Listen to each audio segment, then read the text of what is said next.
Atieno. Let's start with Sudan. President William Ruto has directed all Kenya Kwanza allied members of parliament and governors not to allow any demonstrations in their respective constituencies as the opposition threatens of a 3-day non-stop protest next week.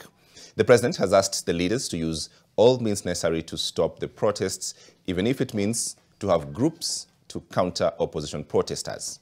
Ibrahim Karanja has that story.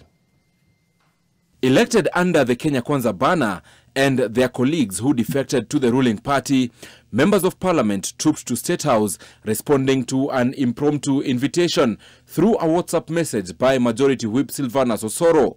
241 leaders, among them governors, were present in the meeting, whose main agenda was the ongoing opposition-led anti-government protests.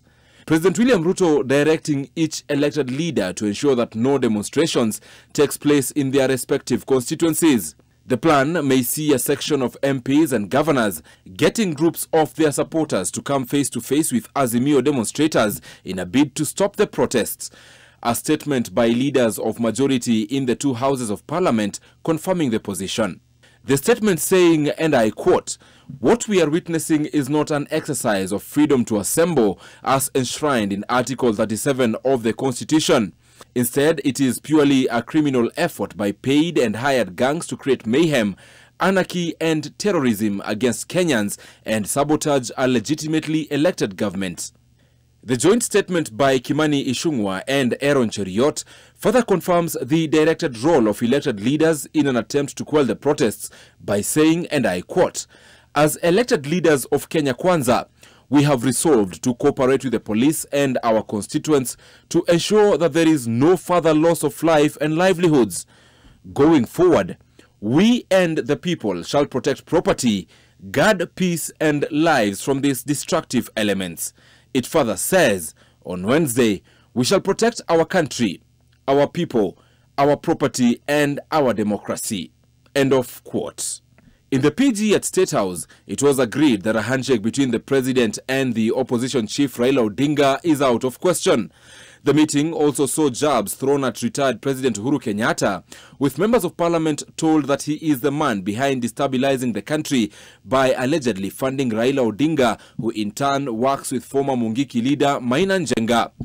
Making the situation even more dicey is a visit by 20 Africa head of state for the AU Media Coordination meeting in Nairobi next week.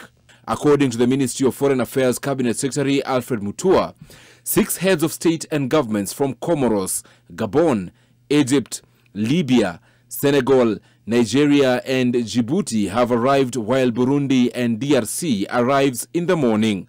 With claims emerging that county governments in Azimio strongholds have been using public resources to fund the protests, there appears to be a directive to Kenya Kwanza allied counties to as well employ a similar move in quelling the protests.